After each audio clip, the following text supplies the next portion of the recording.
miembro de la Asociación Memorialista Orduña.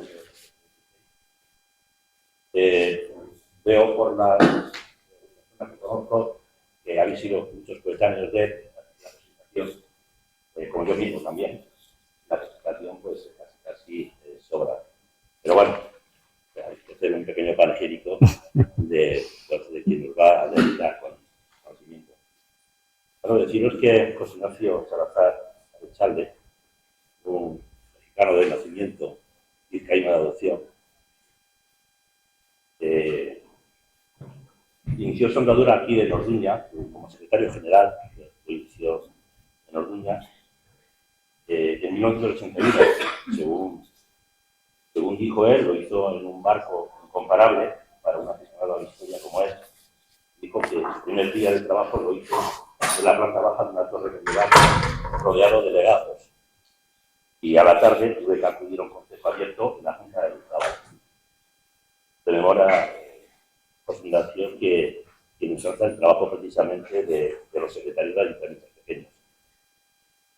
Él es jurista de formación, la Universidad de Deusto, y ha sido secretario general de los ayuntamientos de Orduña, Aldazao y San Luis. A día de hoy, sus trabajos de investigación histórica dan cobertura a los campos de las instituciones jurídicas, ordenanzas locales o urbanismo, plasmados en publicaciones y colaboraciones en revistas como Vasconia, Zainac, Videbarrieta y Estana. De Orduña ha escrito bastantes cosas, tanto libros propios como colaboradores, y varias publicaciones históricas de la ciudad de Orduña, una colaboración, Urbanismo Historia, la Comunidad de Aldeas, de Bilbao también ha hecho varios escritos, varios estudios, articulista, conferenciante, ha tenido diferentes premios por algunos estudios que ha hecho. Bueno, hoy tenemos el placer de oír un hombre que aporta estudio y conocimiento. Va a iniciar unas jornadas en las que desde la Asociación Memorialista Orduña 1936, con el apoyo libre del Ayuntamiento de Orduña, intentamos precisamente eso, conocer para entender. Hay una frase famosa que todavía no está atribuida a nadie, decía que un pueblo que no conoce su historia está condenado a repetirla. La mayoría de los conflictos que se producen en determinados ámbitos tienen raíces en eventos históricos. Al entender las causas y sus consecuencias, podemos trabajar para evitar su repetición y fomentar la reconciliación. Es lo que poquito se me ocurre, pero hay mucho más. Posiblemente yo, fuera como concejal de este ayuntamiento, representante de la histórica de aquí, pues quizá podría decir algunas palabras. Gracias. Poco hay que decir. Orgulloso de presentar estas conferencias que empiezan con mi primo Ignacio y el Ayuntamiento del conjunto de su agradecimiento y directamente pasamos a escuchar.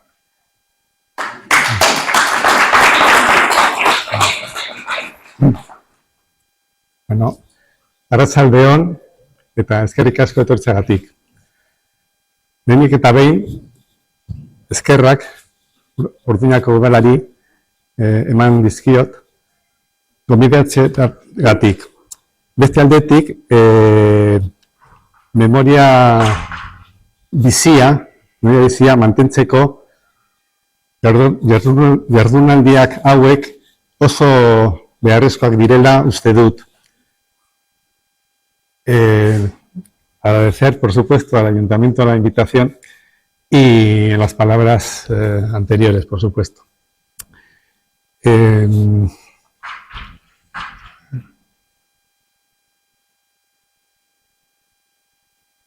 Vamos a ver si funciona el PowerPoint.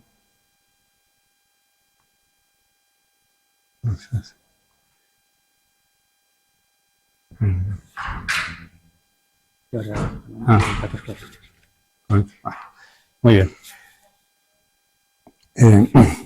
Bien. trabajaba yo en el estudio de la historia de la prensa vasca de posguerra entre el año 1937 y 1945, cuando vi con un ejemplar del periódico La Gaceta del Norte del 8 de septiembre de 1938. En la página 2 comprobé que existía una esquela. Me produjo una intensa impresión. Era la esquela de Manuel Murias y Díaz de Cerio. En la pequeña esquela simplemente se decía que había fallecido en Bilbao el 9 de septiembre de 1937, que dejaba mujer y 3 hijos y que fallecía con 34 años de edad. Yo conocía la historia de Manuel Murias porque tuve la suerte de trabajar con su hijo Manolín cuando estuve en el ayuntamiento de la ciudad. Y conocía la tragedia de su familia. Manuel Murias no había fallecido de muerte natural. Manuel Murias había fallecido porque le habían fusilado el régimen franquista. Le habían fusilado el régimen franquista porque era un republicano y un buen alcalde en la época conflictiva de guerra. Fue durante esos meses de guerra alcalde. Y fue fusilado. Cuando leía ese texto, me preguntaba qué podrían pensar los orduñeses de la época cuando también cogían la Gaceta del Norte y leían la esquela de Manuel Murias. En los años siguientes, el año 39, 40 y 41, siguió apareciendo la esquela en el segundo, tercer y cuarto aniversario de su muerte. Y ahí terminó. Después, nada, como si no hubiese existido. Eso me hace reflexionar acerca de la memoria histórica. La memoria histórica no es sino historia, es historia documentada, es historia testimoniada. Pero la memoria histórica tiene un componente específico. La memoria histórica incide en la idea de dignidad y de justicia que la historia oficial, la historiografía normal, no tiene. Entonces, creo que es necesario reivindicar el valor de la memoria histórica. Yo sé que el Ayuntamiento de Orduña ha realizado y está realizando estas jornadas y, evidentemente, tiene cierta sensibilidad hacia estos hechos, ¿no? Pero hay que reconocer que últimamente se está produciendo una especie de revisionismo histórico que o niega la memoria histórica o la pone en entredicho. La memoria histórica tiene varios enemigos. La memoria histórica tiene como enemigo esa derecha española de tradición franquista que no quiere conocer el pasado.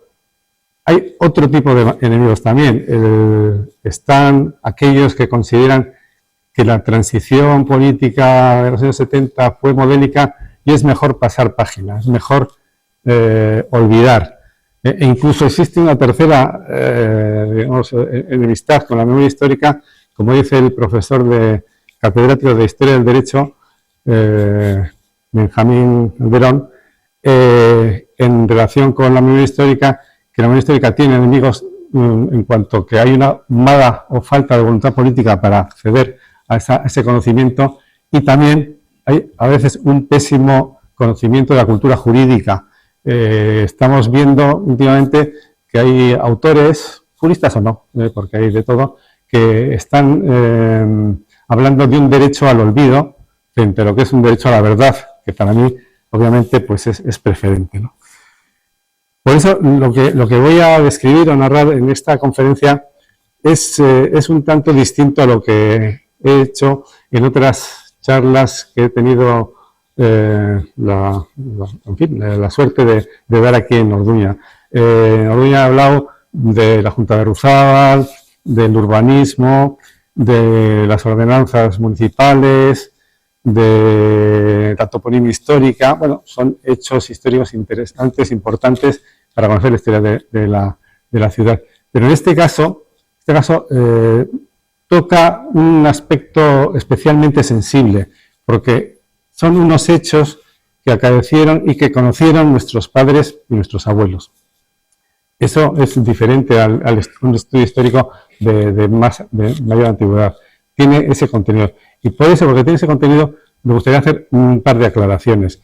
La primera es que quiero mirar al pasado sin ira.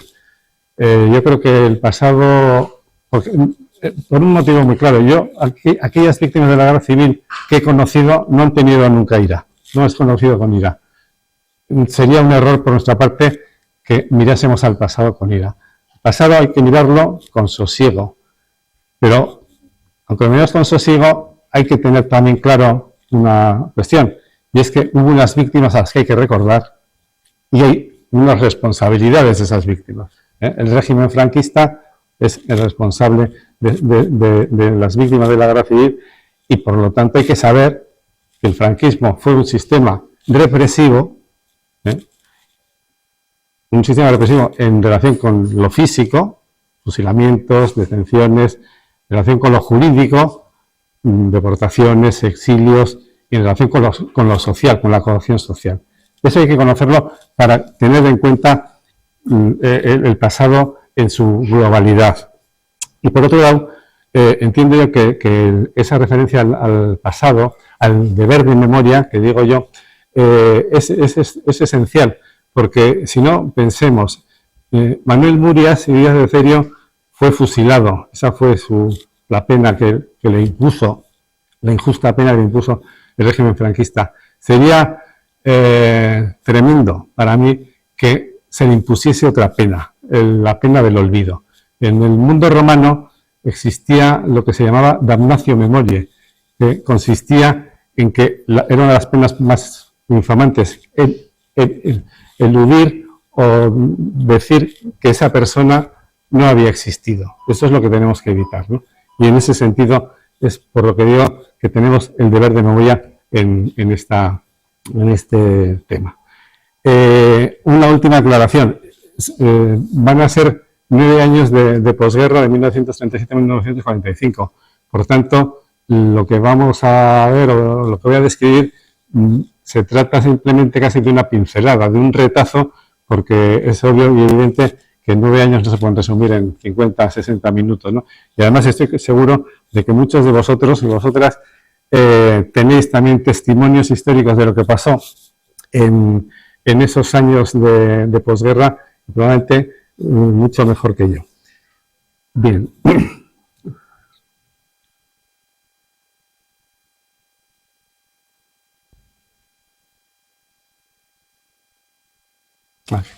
Bueno, entramos entonces en materia.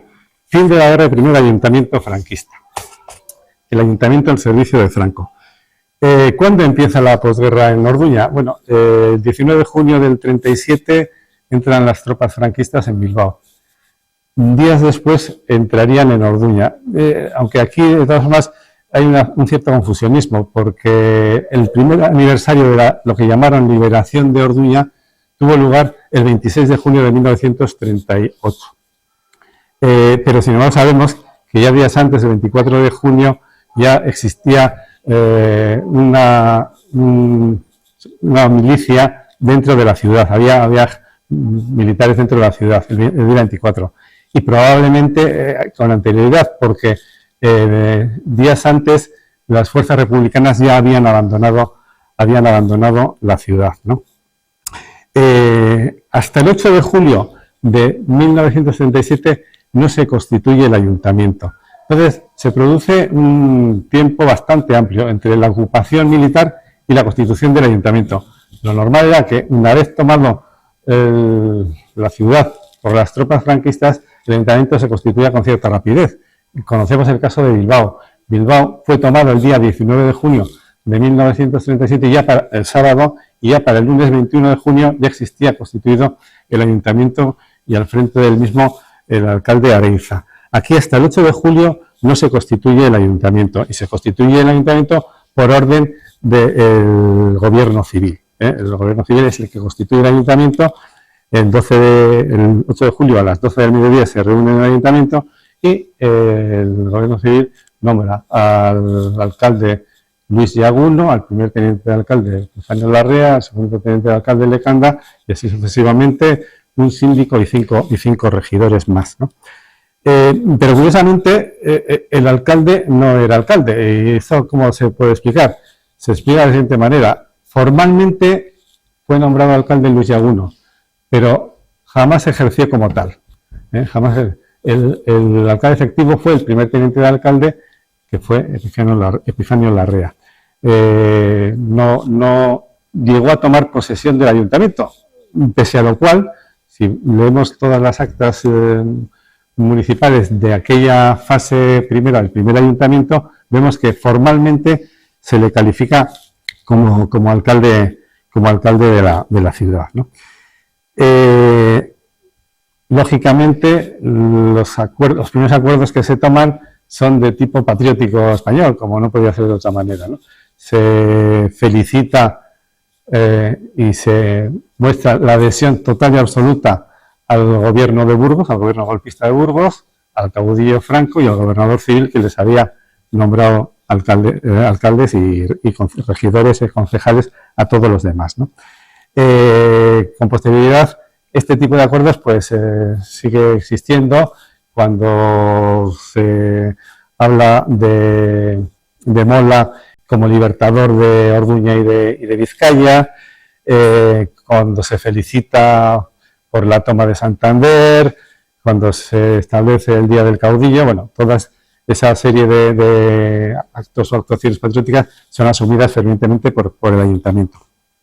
Y luego incluso hay acuerdos patrióticos también pues de contenido económico. Se paga 350 pesetas para el Tesoro Nacional, 150 pesetas para las ciudades liberadas, 50 pesetas para la espada que se regala al caudillo Franco. Bueno, este tipo de acuerdos está plagado el libro de actas con este tipo de acuerdos. Y quizá este tipo de acuerdos a veces nos puede confundir un poco. Yo creo que en esto, como en muchos documentos históricos, siempre hay que saber leer entre líneas. Porque parecen los acuerdos importantes, la adhesión a Franco, pero luego hay acuerdos nimios, que parecen nimios, pero que nos pueden estar dando pautas para cuál era la realidad social de Orduña en ese momento. Y localizamos un modesto acuerdo que creo que nos puede dar esa pauta. Felisa López, la vecina de Orduña, solicita al ayuntamiento que le den licencia, permiso para vender en la vía pública castañas, helados, barquillos, chucherías de todo tipo. ¿Qué contesta el ayuntamiento? El intento es muy escueto, pero muy contundente. Queda denegada la licencia por motivaciones políticas. El enemigo político estaba ahí y al enemigo político ni agua. Sabemos lo que es un procedimiento administrativo, yo lo conozco bastante bien, y sabemos que las denegaciones de licencias tienen que estar motivadas. Pues esa era la triste motivación. Motivos políticos, exclusivamente políticos. Al enemigo político ni agua. Esto nos da idea de cuál era la situación de esta persona. Era una persona realmente con una economía precaria, no tenía casi con qué vivir, y sin embargo el ayuntamiento ni siquiera daba permiso para esa pequeña actividad. Eso nos da idea también de que la memoria histórica tiene que enfocarse a veces en los pequeños datos, en las pequeñas cosas, ¿no? Y en las mujeres. Sabemos que, en fin, que las víctimas de la guerra civil pues, fueron fusilados normalmente hombres, fueron deportados normalmente hombres, fueron depurados normalmente hombres, pero esos hombres fusilados tenían viuda, hijas, mujeres que tuvieron que vivir una vida precaria sin la persona que probablemente era la que aportaba una cantidad de dinero a la familia. Esas vidas y esas memorias ocultas están en estos pequeños detalles, en estos pequeños acuerdos que pueden pasar desapercibidos, pero creo que tienen una gran importancia para conocer la realidad social de la época que vivía Orduña, ¿no? Bien.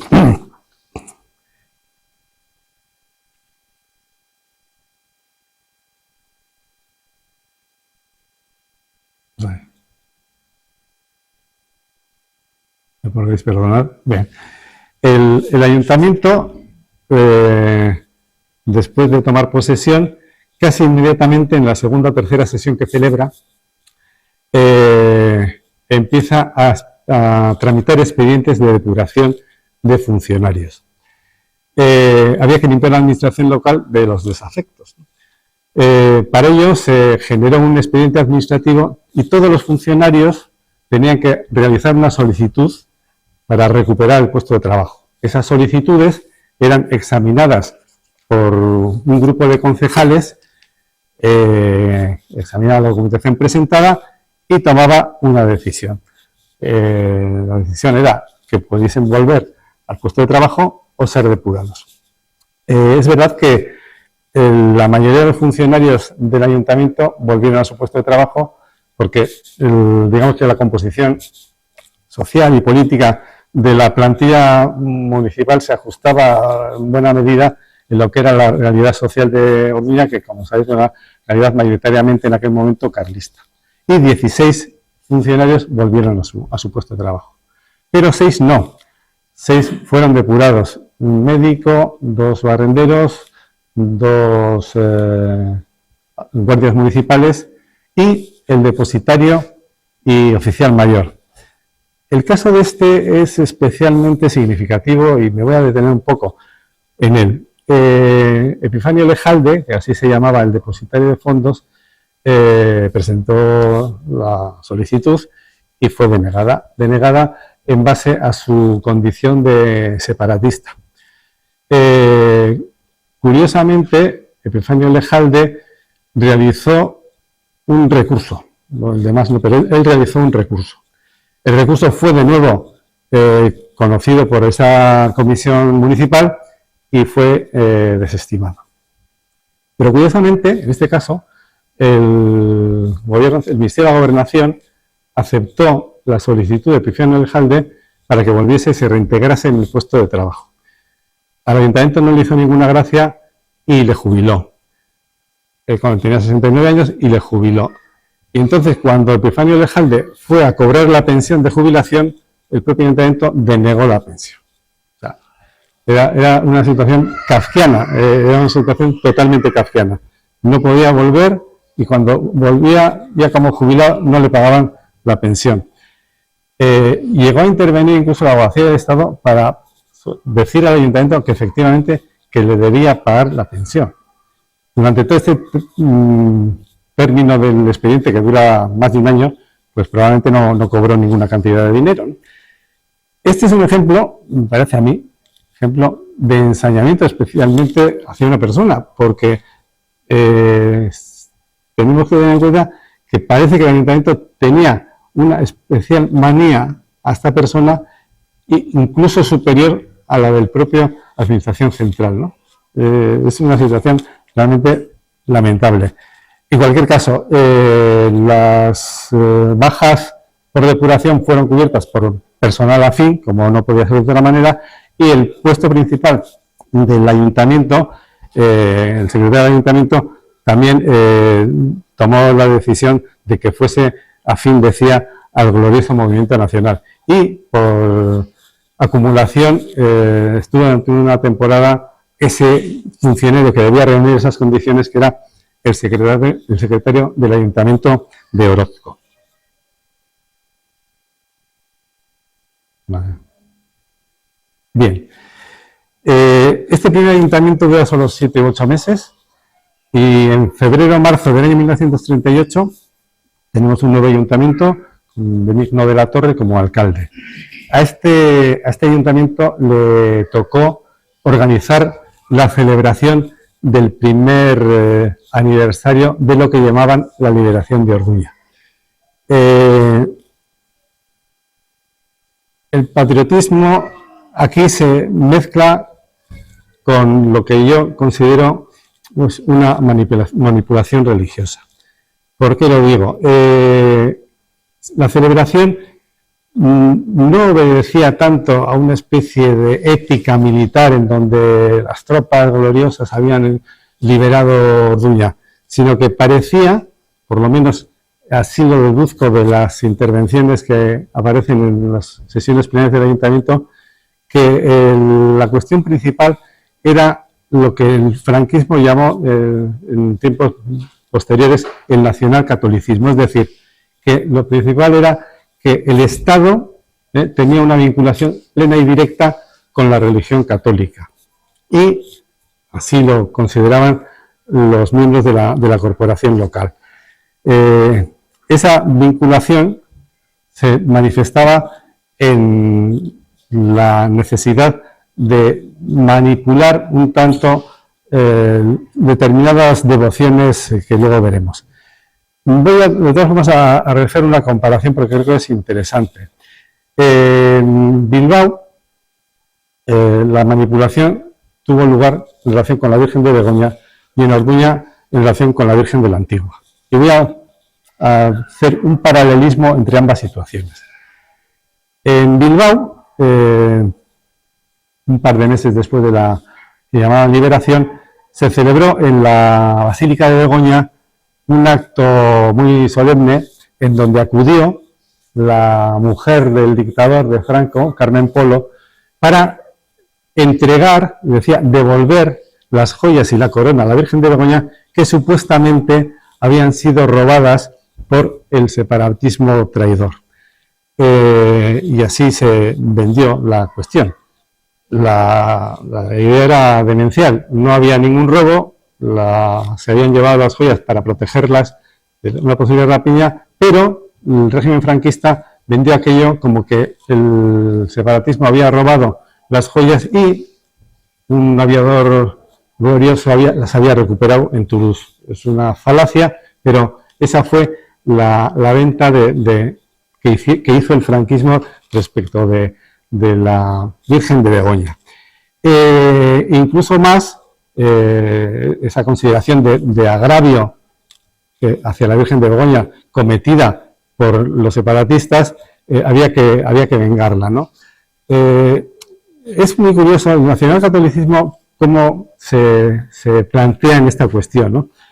Porque esa vinculación del Estado con la religión católica, digamos que en otros lugares podría ser más o menos, bueno, habitual, pero aquí tenían un problema, el franquismo tenía un problema, y es que una parte importante de sus enemigos, el Partido Nacionalista Vasco, tenía una honda raíz cristiana, y entonces, si eso era así, solo cabía decir que el Partido Nacionalista Vasco, el nacionalismo, había traicionado a la religión católica. Y eso es lo que en esos espectáculos entre religiosos y patrióticos se vendía.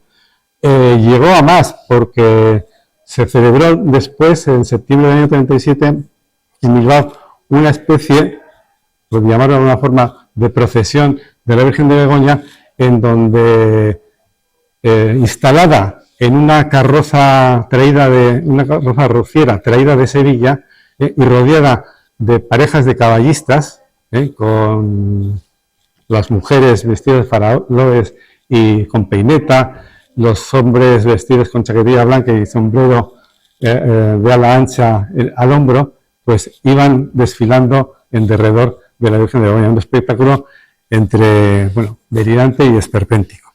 Eso es lo que pasó en Bilbao. ¿Y por qué digo que hay paralelismo en relación con Orduña? Pues yo creo que lo hay porque cuando cogemos el libro de actas de junio, del año 38, la razón que se da para celebrar de aquella manera esa liberación es la afrenta que las hordas rojos separatistas habían tenido para con la Virgen de la Antigua, que le habían despojado de su lugar donde estaba ubicada, el Santuario de la Antigua, le habían llevado a la parroquia de Santa María y luego la habían expulsado al pueblo de Alonsote. Eso era una afrenta, y esa afrenta pues había que desagraviarla. Y ese fue principalmente el acto del primer aniversario de lo que llamaron liberación de Orduña.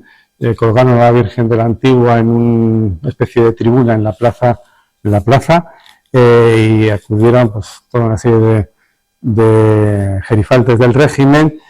Luis Llaguno, como presidente de la Diputación, que loaba las virtudes de los tercios navarros, Oriol cantaba las también virtudes del caudillo Franco, el gobernador civil, Miguel Ganuza, que decía que era uno de los que había entrado con los tercios navarros en Orduña, en fin, una serie de actuaciones patrióticas, como no puede ser de otra manera, y se me olvidaba, y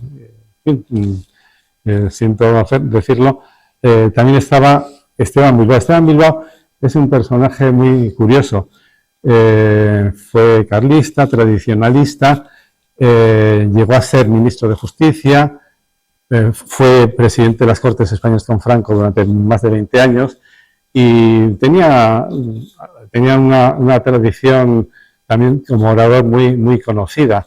De hecho, recuerdo yo que mi tío Julián comentaba cómo él le había oído hablar a Esteban Bilbao en Orduña con una oratoria muy barroca.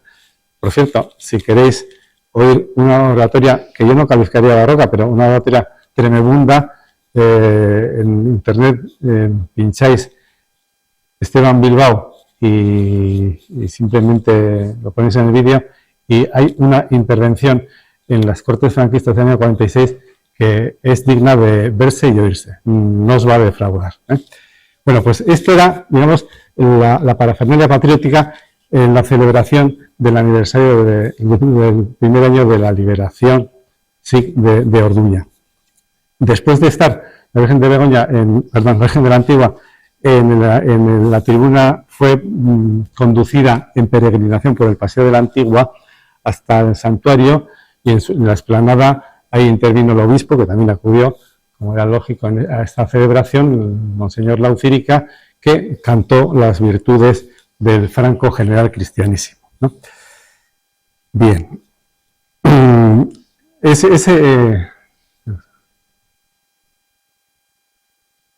Ahí tenéis la imagen, también es una foto quizá un poco más clara, que apareció en el diario Hierro, en donde se ve a la Virgen de la Antigua en la plaza, rodeada de una serie de personalidades, ¿no?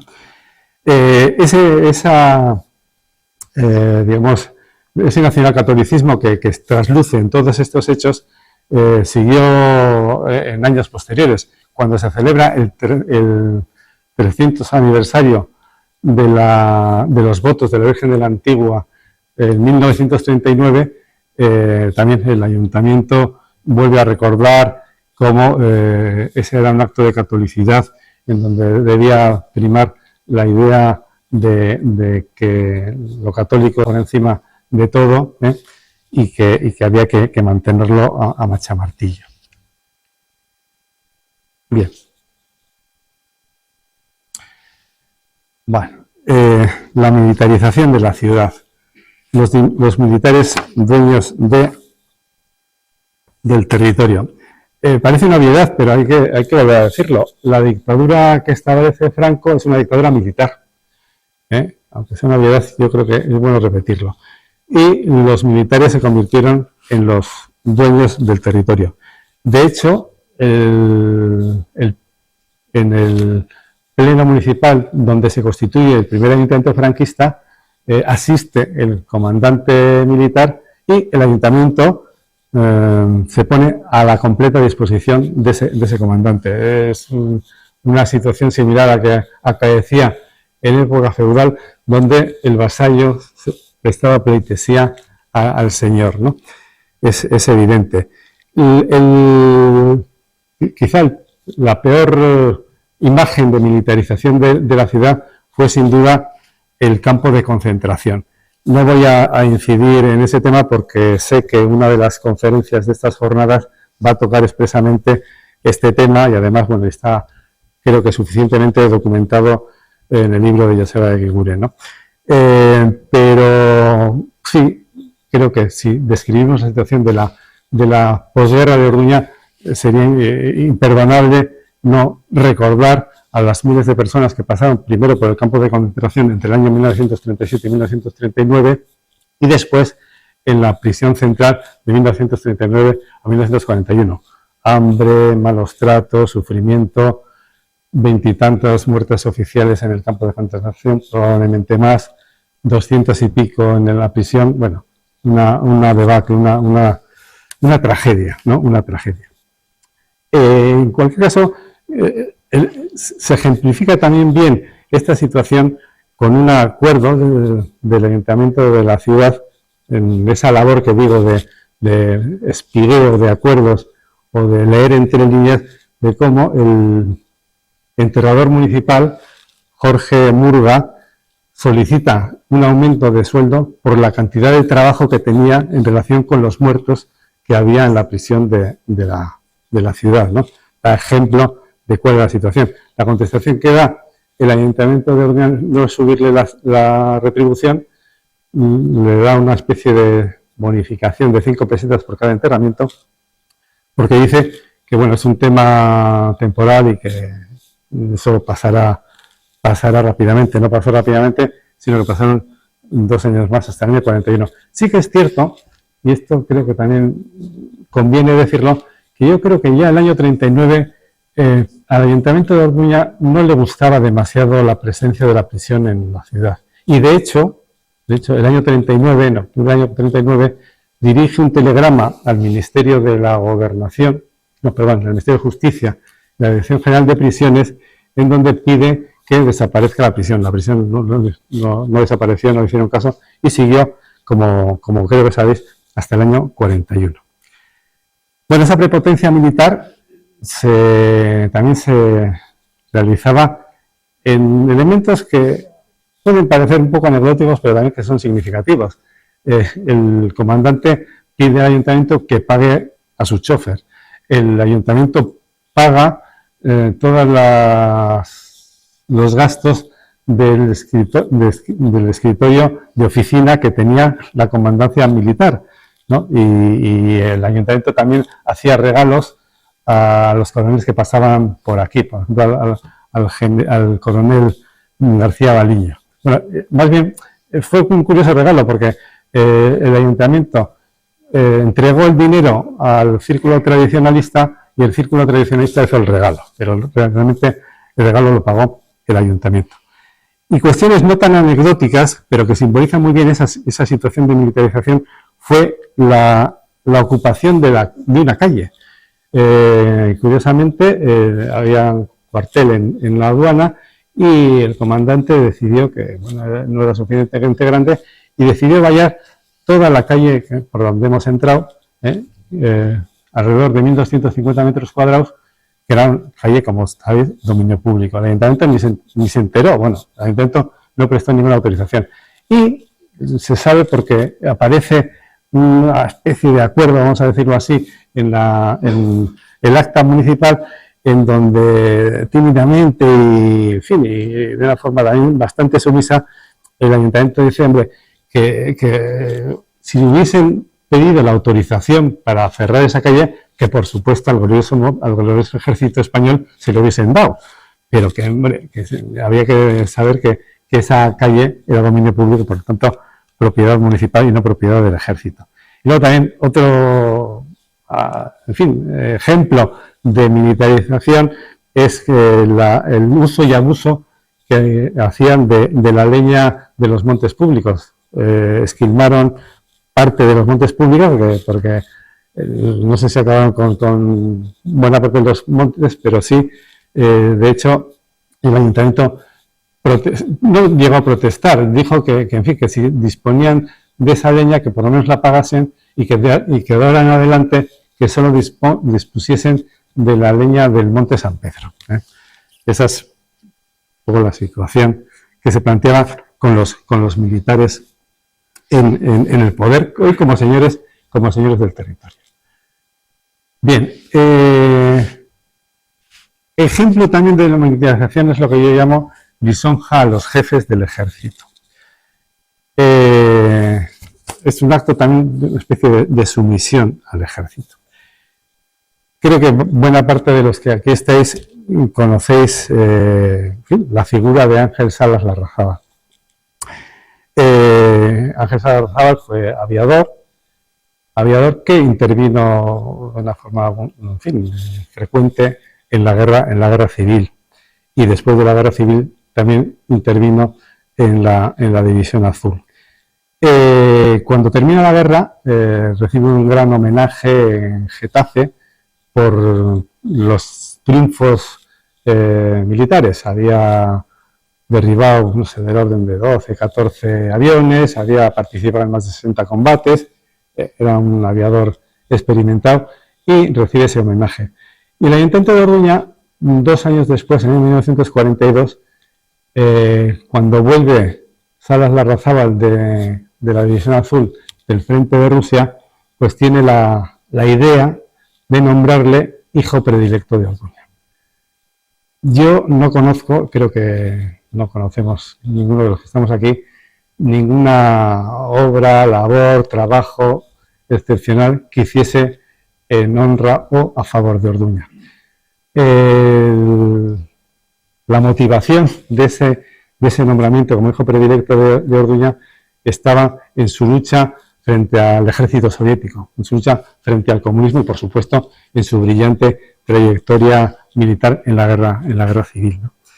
Esa fue la motivación del nombramiento de Salas Larrazábal como hijo predilecto de Orduña. Después, bastantes años después, en los años 60, creo recordar, el ayuntamiento le concedió también la medalla de oro de la ciudad.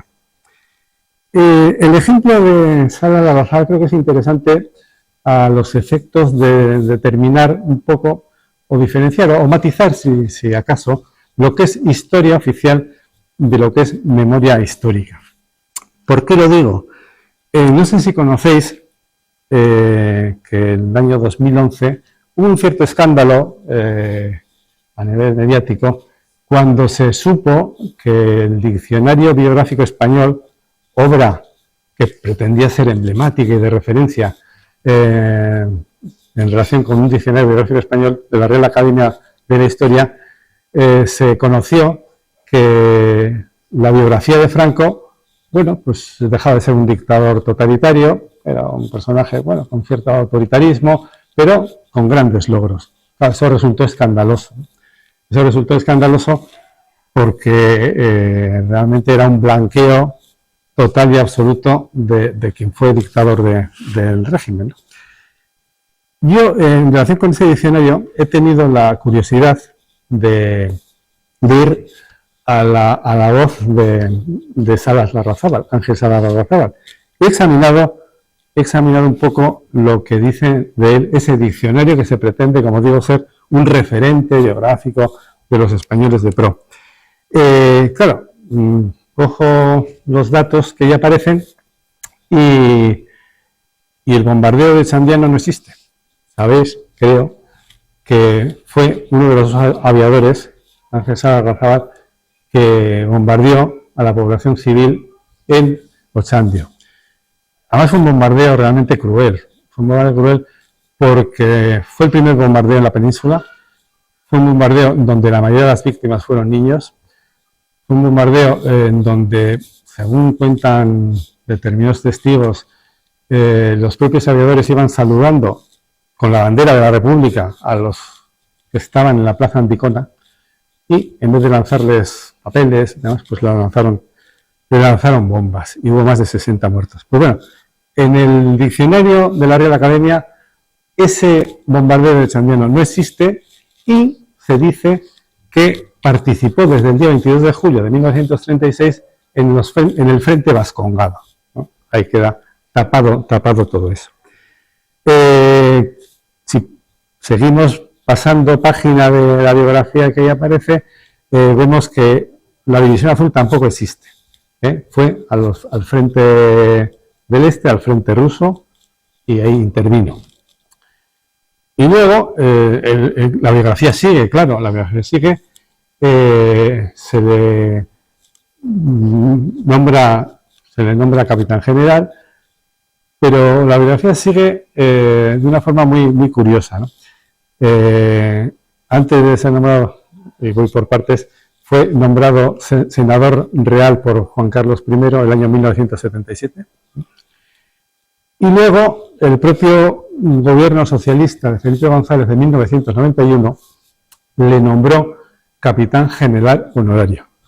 Se decía por los méritos excepcionales y personales que concurrían en él. Bueno, podemos decir que la biografía que aparece ya ha cumplido su ciclo, ya se ha producido el blanqueo perfecto y absoluto. Es un gran aviador, un excelente aviador, un genio de la aviación, y incluso los gobiernos democráticos consideran que por sus méritos excepcionales merece tener la más alta condecoración militar. Bueno, pues esa es la historia oficial, la historia de la Real Academia de Historia. Bueno, pues, digámoslo así, un modesto ayuntamiento, el Ayuntamiento de Orduña, realizó, a través de un proceso de memoria histórica, en donde también existe documentación, una suerte de justicia histórica. En 2016, con ocasión del 80 aniversario del bombardeo de Otxandiano, el Ayuntamiento de Orduña le quitó todas sus condecoraciones y nombramientos que los ayuntamientos franquistas le habían concedido, ¿no? O cuando menos la memoria histórica, pero fundamentada y con documentos, sirve para algo que creo que es muy importante y fundamental: volver a la verdad histórica.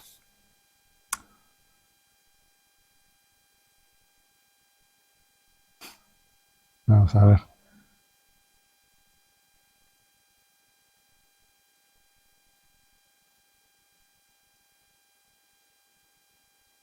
Ahora sí.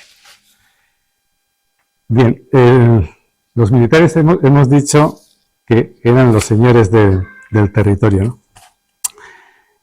Sí, pero además de los señores del territorio, había otro puntal fundamental en la administración del régimen. ¿Cuál era ese puntal? Los gobernadores civiles. Los gobernadores civiles eran los representantes de la administración central en la provincia, los jefes del movimiento nacional en la provincia.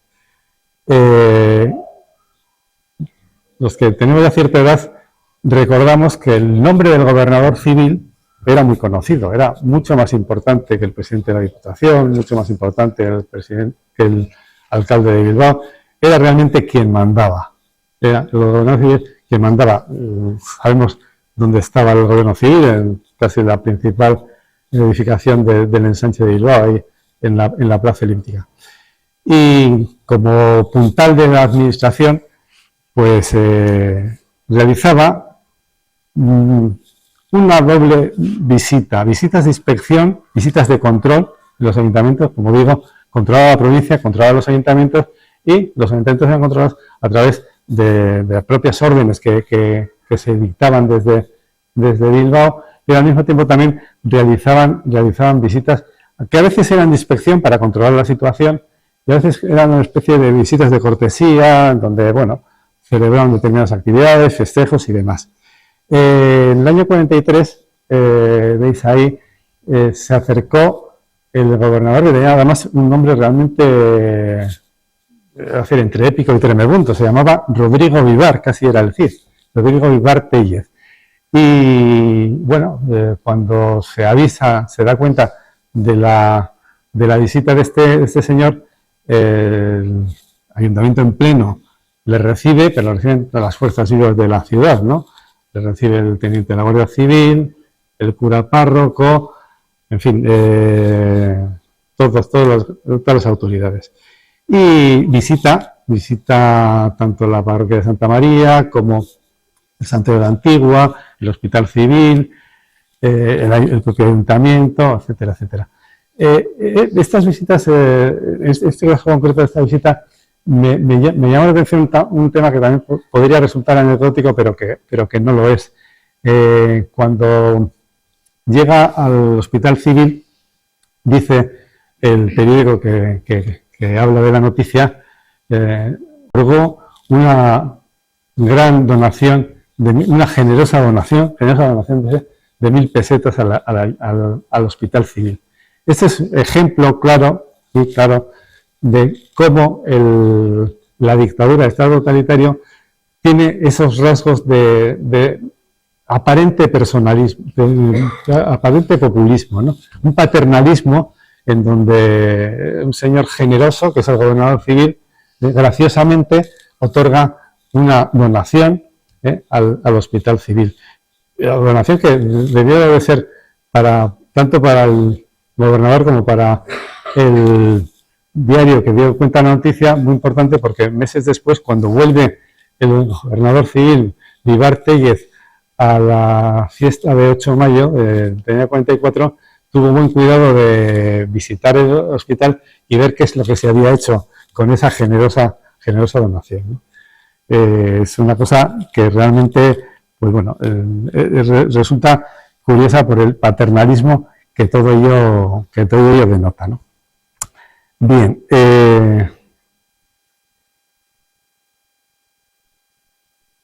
vamos ahora un poco con la vida cotidiana. La vida tenía que seguir. Y la vida era difícil en esa posguerra. Había hambre, escasez de alimentos, racionamiento, extraperlo. Los periódicos estaban muy interesados en esa cuestión. He puesto un ejemplo que apareció en la Gaceta del Norte, en donde había que tener mano dura contra el extraperlista. La situación realmente era de penuria.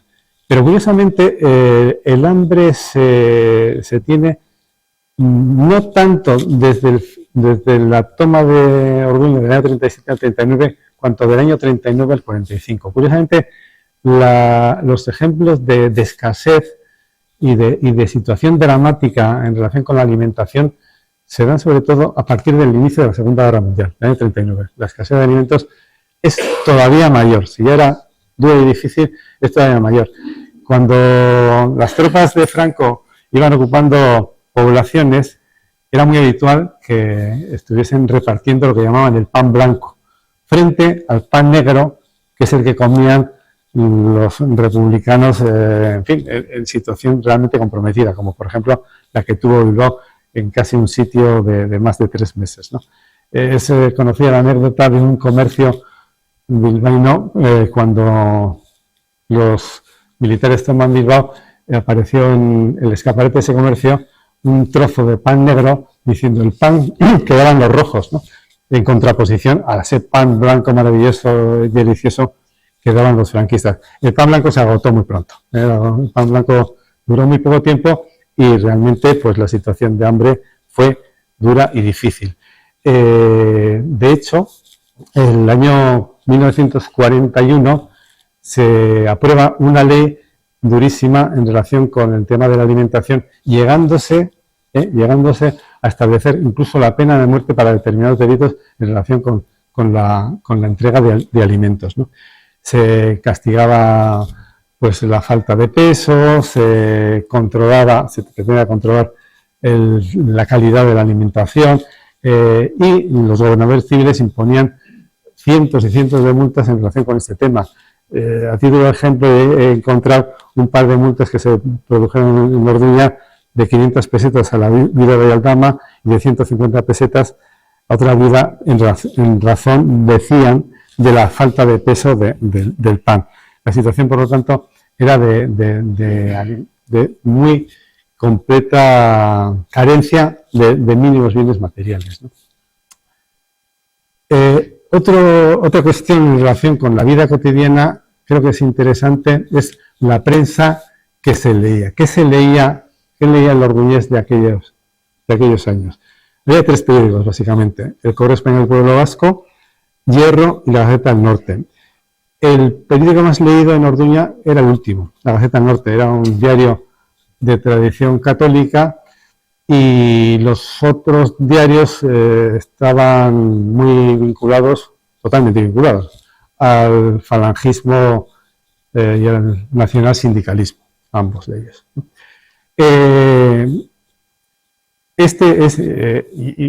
¿Cómo se veía ese tipo de prensa y qué se leía en la prensa? Pues ahí podéis ver un poco lo que se podía ver.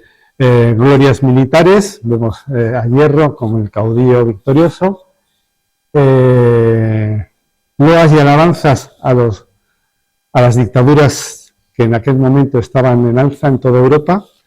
El Führer, habló el Führer con palabras de paz, Benito Mussolini, etcétera, etcétera. De hecho, el director de la Gaceta del Norte López Becerra, por otro nombre, tenía un alias, pero bueno, el nombre real era López Becerra, Desperdicios. Llegó a visitar Alemania durante un mes, estuvo un mes visitando, y durante más de una semana los orduñeses podían leer en la Gaceta del Norte las virtudes del régimen de Hitler a través de una serie de artículos en donde contaba pues todos los beneficios que ese régimen tenía. Sí que es cierto que en los últimos años de este periodo que estamos contemplando, en el año 44-45, aunque todavía, en fin, se tenía simpatía por el Führer y por Benito Mussolini, ya los ataques que antes daban a las democracias occidentales ya se fueron reduciendo. Hubo una especie de reacomodo de la situación, en el sentido de que veían que el triunfo ese que creían eterno del Führer no se iba a producir y que había que ir acomodándose poco a poco a la nueva situación que se avecinaba. Pero bueno, pero en ese sentido todavía Hierro, por ejemplo, Hierro todavía en los años 50, ya nos salimos del periodo que estamos tratando, pues cantaba las bondades de Mussolini y, en fin, aconsejaba acudir a los funerales que se celebraban en Bilbao por su alma, ¿no? Y además de la prensa que se lee, pues otro elemento, digamos, de vida cotidiana son las fiestas, ¿no? Las fiestas que se siguen celebrando, el 8 de mayo se sigue celebrando, con un contenido, es verdad, a veces lúdico, a veces religioso, pero también sigue existiendo el contenido que decía antes de nacional católico. Cuando se celebra a ver, perdonad un momento.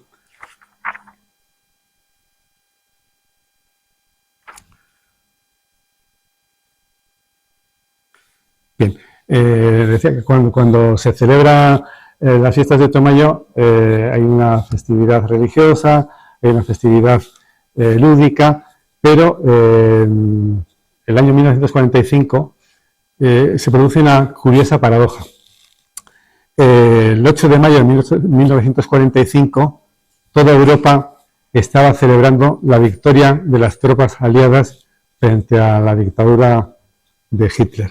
Aquí en Orduña no se estaba celebrando eso, se estaba celebrando 8 de mayo, pero también se estaba celebrando un desfile militar con la jura de casi 1.000 reclutas que celebraron una especie de desfile después de las celebraciones que tuvieron lugar en el Santuario de la Antigua. Entonces, tenemos de nuevo las fiestas en donde se mezcla la festividad propiamente religiosa con lo militar, con lo épico militar, ¿no? Y por otro lado, en ese mismo año se celebra también otra fiesta que, bueno, que sí tuvo un contenido religioso, que fue la fiesta de la coronación. En septiembre de 1945 se celebra la coronación de la Virgen de la Antigua y, que lo estáis viendo ahí, en la Gaceta del Norte casi ocupa toda la portada en relación con la gran solemnidad que tuvo lugar en Orduña ese día, ¿no? En septiembre del año 45. Fue una festividad a la que acudieron el arzobispo de Burgos, el obispo de Vitoria, el obispo de Santander, los gobernadores civiles de Vizcaya, de Álava, de Guipúzcoa, de Navarra, y llegó también, como no podía faltar, de nuevo Esteban Bilbao con su oratoria vibrante y brillante, ya en ese momento, en el 45, presidente de las Cortes españolas. Como digo, sí, fue una ceremonia básicamente religiosa, pero acudió también el general Aizpurúa, que tuvo ese dato militar realmente ahora nos resulta sorprendente, pero que en aquel momento pues parece que algunos lo vieron con muy buenos ojos. Colocó el fajín de capitán general a la Virgen de la Antigua y le llegó a entregar un bastón de mando que había hecho llegar el alcalde de Madrid, Alcocer, que también asistió a esta celebración. Entonces, bueno, vemos cómo el contenido religioso, de nuevo, está mediatizado, contaminado, manipulado por otros contenidos entre patrióticos y militares, ¿no? Esa es la cuestión. Bueno, voy poco a poco terminando. Decía al principio que esta charla, conferencia, intervención era distinta a otras que he tenido aquí, porque nuestros padres y nuestros abuelos vivieron una época pues dura y difícil, una época dura y difícil, muy complicada, una situación de posguerra y esa situación nos la hicieron llegar. Creo que todos tenemos un testimonio familiar. Yo tengo el mío como vos. Probablemente vosotros tenéis otros testimonios familiares. Nuestro testimonio familiar, bueno, creo que es el momento de comentarlo, de decirlo, aunque sea sucintamente. Y sucintamente diré o testimoniaré que fuerzas falangistas entraron en la casa de nuestro abuelo, de José de Arechalde, vieron que tenía una muy buena biblioteca y yo no sé si esos señores que entraron ahí habían leído el número 1 de un periódico falangista, el Arriba España. El Arriba España estaba dirigido por un cura, por Fermín Izurdiaga, y en su número 1 decía, sin ningún pudor, que había que acabar con la masonería, con el marxismo, con el separatismo, y había que quemar sus revistas, sus libros, sus bibliotecas, su propaganda. Todo por la patria, todo por España. Esas eran las palabras de Fermín Izurdiaga. Y yo, como digo, no sé si esos falangistas que entraron en la casa de José de Arechalde sabían lo que había escrito Izurdiaga, pero desde luego lo practicaron.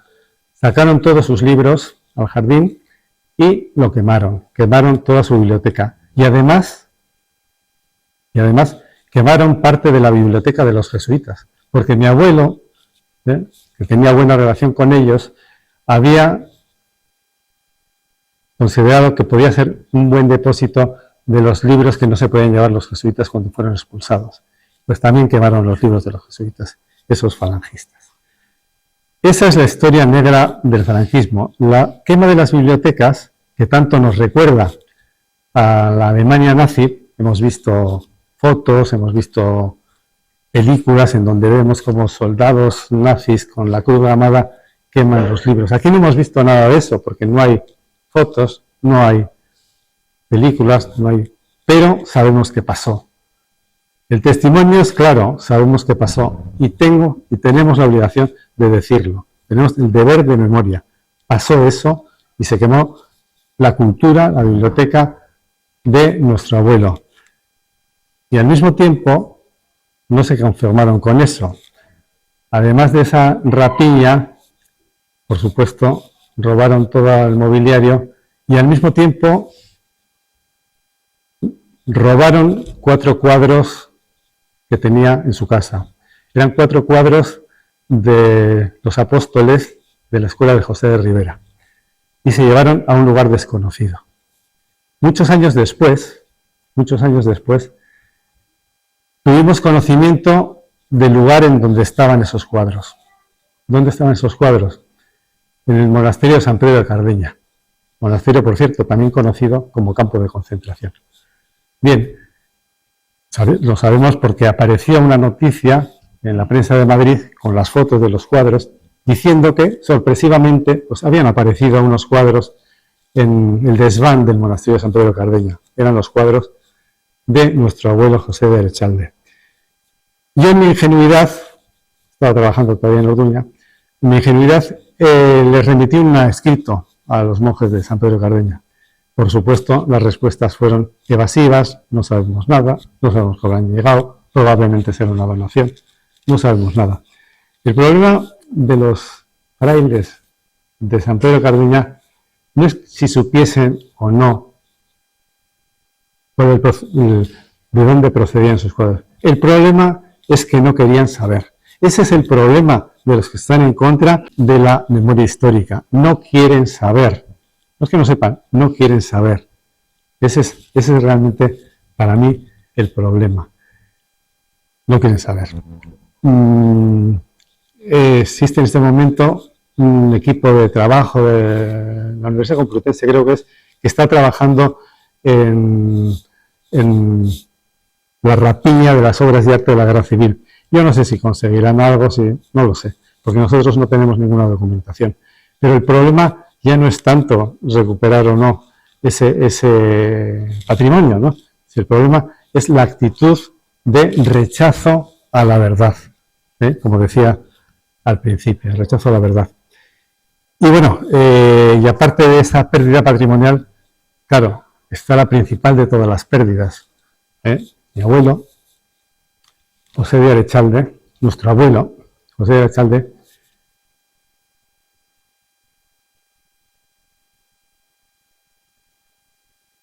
no pudo volver. Nuestro abuelo y nuestra abuela murieron en el exilio. Fue un exilio eterno, un exilio sin retorno. Ese es el problema, la peor de las pérdidas patrimoniales. Bueno, son cosas, pero la pérdida fundamental, la pérdida del lugar en el mundo que tenía nuestra familia, que tenía nuestro abuelo, que tenía nuestra abuela, pues se perdió definitivamente. Este es mi testimonio. Yo, de todo lo dicho, me gustaría que quedasen básicamente, fundamentalmente, dos ideas, ¿no? Dos ideas. Una que mira al pasado y otra que mira al futuro. El pasado quiere decir que hay que acordarse de las víctimas. Las víctimas no pueden permanecer en el olvido. Lo he dicho antes en relación con Manuel Murias. No puede darse esa pena de la damnatio memoria, de como si no hubiesen existido. Claro que existieron y fueron víctimas, y víctimas de un régimen. Eso no lo podemos olvidar. Y, por otro lado, el mensaje mío es al futuro. El mensaje mío es al futuro en relación con que debemos seguir investigando, debemos seguir tratando de conseguir la verdad. No podemos pararnos, no podemos pasar página, como dicen algunos, no podemos pensar que hay que olvidarlo. No, hay que seguir, pero no, como decían, con ira ni con afán de venganza. Es un deber de memoria que tenemos para con los nuestros, seguir investigando. Y me gustaría terminar, puedo leer con esta luz, con una frase de un escritor autor de un libro muy interesante sobre la represión que tuvo lugar en un pueblo de Sevilla. Voy a dejarme las gafas para leerlo. Se trata de José Antonio Jiménez Cubero, autor de ese libro, y tiene una dedicatoria